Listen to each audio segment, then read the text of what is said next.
I know I did a video for today. I know I specifically remember as I went to Starbucks, I was talking about the video. I remember concluding the video. I'll talk to you soon. I went back and looked, and I can't for the life of me find that video anywhere.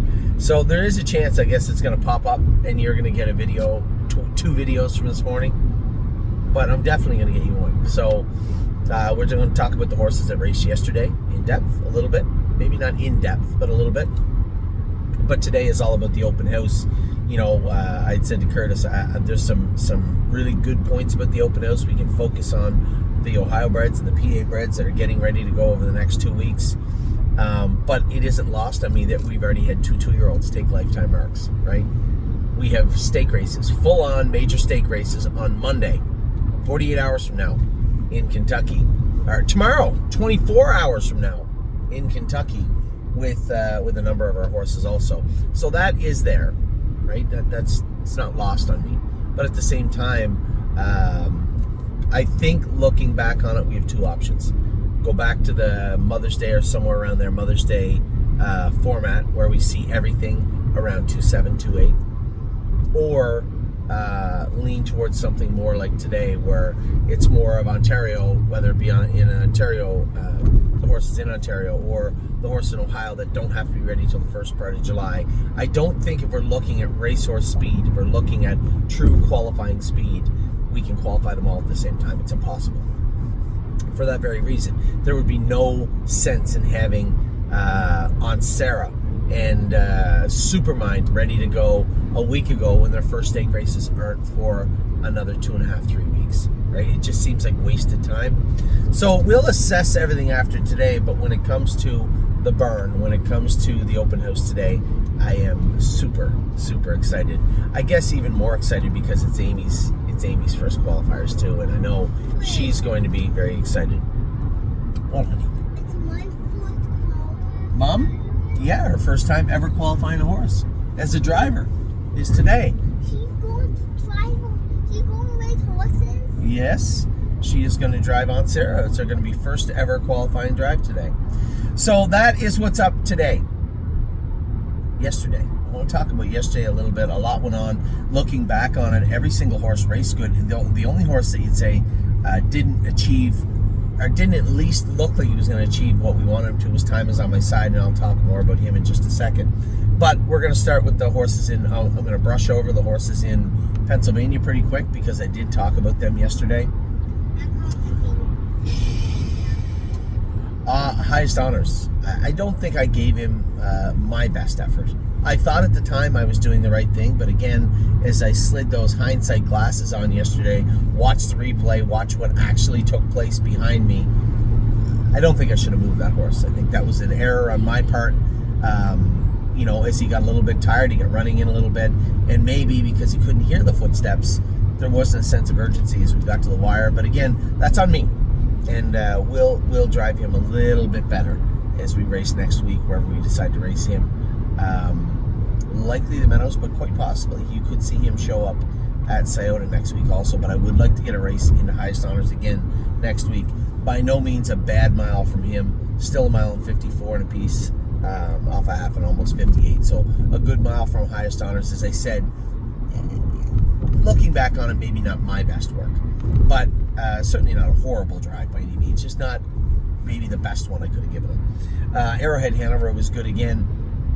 You know, and I vividly remember talking about this in the other video also, was that I was torn on racing him, but in racing him, we found a number of things. One, we opened up the dialogue again about maybe putting a little borium on his shoes. As this heat hits, the tracks get a little sandy, right? A little deeper. You got to put a lot of water on them. And I think Arrowhead Hanover is more apt to maybe spin off those, just that full suede shoe up front. So we're going to add just a line of borium on his front toes. Wouldn't have known that, and wouldn't have talked about it anymore had we not raced him. On the left line a little bit, getting away from the head pole. Now, is that because he's sounding up and he doesn't need the head pole anymore, or something bothering him on the left side? I certainly couldn't see anything bothering him, but definitely doesn't need the head pole. We're going to remove the head pole also on Arrowhead Hanover. And then when we scoped him after, I was worried we were going to see blood. No blood, just a little bit of mucus. Not a ton like he's seen before. They called it maybe a 2.5, 3 out of 10, I believe. is what they said. So something we can still work on. So 3 takeaways from Arrowhead Hanover yesterday will definitely help him next week in the Courier and Ives. And as I said to somebody when they asked directly about racing him 5 days back, I said, well, if we scratch him, we'd still train him in 58 or 59 on Saturday. So I don't think there's a huge loss. It's not ideal, but the takeaways from the race, because of what we saw in the race, I think are very, very important and will play a positive role in his Courier and Ives start next week. So in hindsight, I guess we did the right thing. Then we watched Patrick. Listen, he's always been the same horse. If you leave hard and stretch him down the backstretch, he doesn't have the same velocity on the end of it, so to speak, and that's exactly what happened yesterday. I thought I was 4th. Just got picked at the wire for 4th. Probably paced what? No, he was 5th, Patrick De Pirano. He paced 150-3, probably 150-4, something like that. The horse raced great, and has been racing very, very good. That was Pennsylvania. I made my drive home. We waited. I watched Rose Run AJ. Actually raced okay. Bought himself a little more time. He raced okay. If he gets out, he's probably 2nd. If he gets out really early, he might have been 4th. I don't know. I just, we joke about it, but it frustrates me that horses waste potential, and AJ just does, right? You guys know that. I don't have to beat that drum. It's pretty evident. So my hope is that Rose Run AJ finds races now that Mr. Switzer, who's been driving him, knows the horse. I think he knows what he's all about. Clearly, by the way, there was no concern or hurry to get him out of that hole. I think he knows what AJ is, and I think he's going to drive him accordingly. And hopefully we get the right class, obviously a driver that understands him well now, and I think we'll have good things happen with AJ, hopefully moving forward. Now we moved on to the latter part of the evening. Save America was great.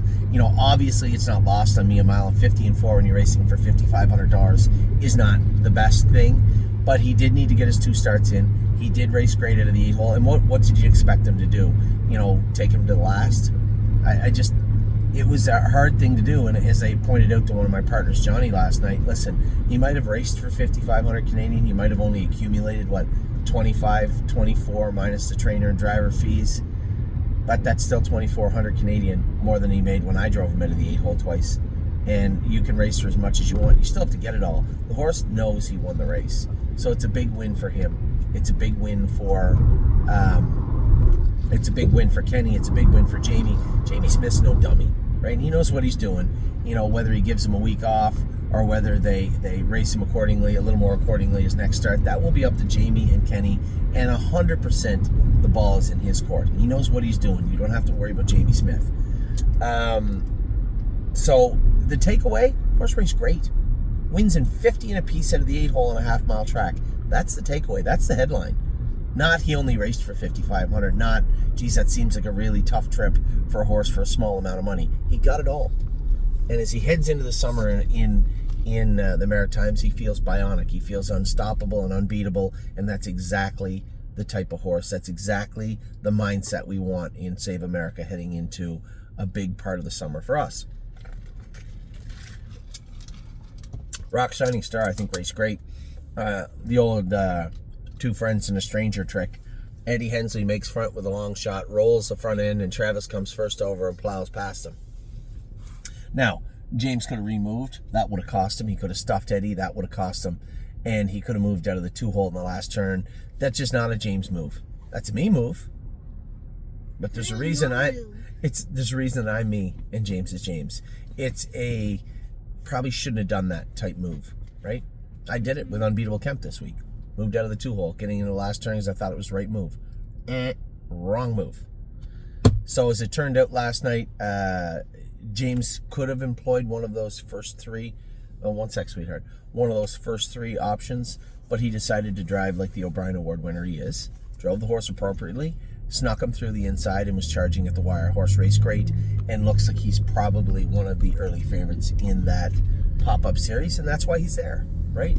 Jason, that was all Jason. Jason noticed the pop-up series. I certainly didn't. Jason noticed the pop-up series and was one that said, hey, probably should send this horse over here. pacing in 48, 49, 50 at Scioto. It's just insanity. Why don't we run him over to Mohawk? And he was 100% correct. Harry had the horse good. James drove the horse good. he'll get them next week. Now, time is on my side. A lot to digest with this. Last week, he kind of hung out first over, third on the outside, didn't advance, and then came on again down the lane. Last night, Scotty calls me. He says, just talking about time is on my side. I said, well, have you talked to James? He said, no. I'll talk to you about the horse. I'll talk to James if I have to, but I just want to get a sense of what your take is on time is on my side. I said, in what aspect? He goes, well, I was thinking I'm just going to land 7th on the outside. I said, I got to stop you there. Are you asking me to discuss driving strategies with you? You're Scott Zeron. It seems a little lopsided to me, this discussion. However you choose to drive him, you don't have to run it by me. He said, well, no, I just want to get a feel for the horse. I said, he's a nice horse. Land 7th on the outside, 3rd over, probably fine. He said, Megan said he was running out the other day training, but running in. Scotty said running in bad last night. Now, I'll rewind 3-4 weeks ago. James was all happy. They got the mushroom bars that he didn't like off the horse. They raced him, and he raced good. I said, well, that's fine. I'm not saying he has to have the mushroom bars forever. In fact, he may not even need them on a big track. But his feet do bother him. There's no two ways about that. And I find him way better in those mushroom bars than any other shoes we've had on him. We've had flip-flops on him. I'm sure we had egg bars on him. We've had various different shoes on him. These are the ones that I felt he raced the best and the most comfortable in. Fast forward to last night. Scotty said he was on the line, right line, real hard in the last turn. And was a little flat finishing up. Now, 49 apiece, 26 on the end of it. Still raced good on paper. It was a great paper mile. But the reality of the situation was he wasn't a factor for a horse that I believe can beat that class. The why was found in what Scotty said and then found much later on. He bled a little bit through Lasix, and this will happen. And Megan was the first one to say it. She was right. And Tim and her had talked about it. Tim knows the horse very, very well also. And, we were just talking to Scotty, and then, Megan was talking to me because, she knows the horse, obviously, too. Tim was messaging me also. We're all kind of having this. It wasn't really a group chat. It was segregated, but it was a very constructive conversation. And Tim knew it right away. The horse is better. He felt he was better with the mushroom bars on. And Megan was the one that said, hey, if his feet are hurting him, which it sounds like they are, he's more apt to bleed. 100%. When that stress level starts to rise, then you start to see horses bleed, tie up, have all sorts of eating issues. When you've got stress management is so difficult, especially on these horses. Now, the good thing is, time is on my side. Is usually pretty chill, pretty easygoing customer. But when his feet start hurting him, I can believe that. Factor in, 30 plus degrees Celsius at the Meadowlands or whatever time it was last night, whatever the temperature was. It was hot, muggy. Factor in he's out the whole way. His feet are hurting him. Yeah, I'm not shocked he bled. Now, the only question, I'm not worried about any of that. We can answer all that. As I said, Tim, to Tim, that's up to you. You guys figure that out. I don't think it's a hard fix. I don't think there's any wrong answer. And I think the most important takeaway is, if I was to guess, his feet are hurting him. So let's fix that. And that's exactly what they're going to do. Now, obviously, Tim has left the horse in New Jersey to be taken care of there. And I had asked Megan also, if you could, I just want to get some gas, honey, if that's okay. If you could collaborate with Tim just to have a look at the horse, maybe have your vet look at the horse, have your blacksmith look at the horse, and see what they think.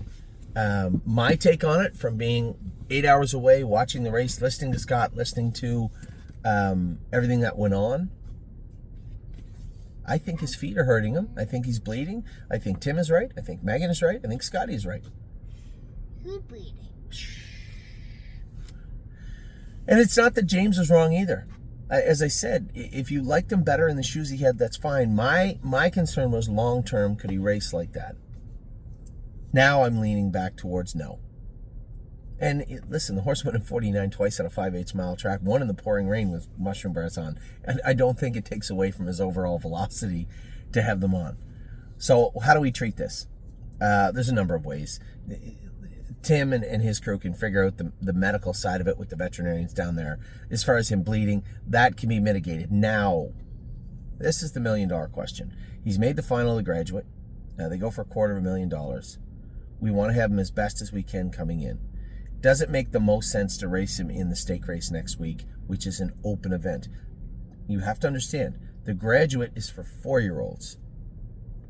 The Dave Brower, the other race, the Memorial, the other race that's at the Meadowlands, the Houghton, those are open events. Those are all the Bearcats of all ages. So, I don't know. That is a question. Again, I will also defer to Tim and his staff and Scotty and even Megan. What are your thoughts on all this stuff? That would be my only concern is, should we race him next Saturday? I have no idea. And I don't think I'm going to weigh in on that at all. I think there's a lot of argument to not, because we do want to have him the best we can for the graduate final. He is coming off a race where he was out the whole way, much like the one the week before. He is coming off a race where he bled a little bit. His feet are bothering him a little bit. Can he be patched for next Saturday? If he had to race, if that was the final of graduate next Saturday, absolutely, I'm confident we can have him ready. But does that mean we have to have him ready for that open event? I don't know. I'm not sure. That will be up to the people that we hired to make those decisions for us. That will be up to Tim and Scotty and obviously Megan.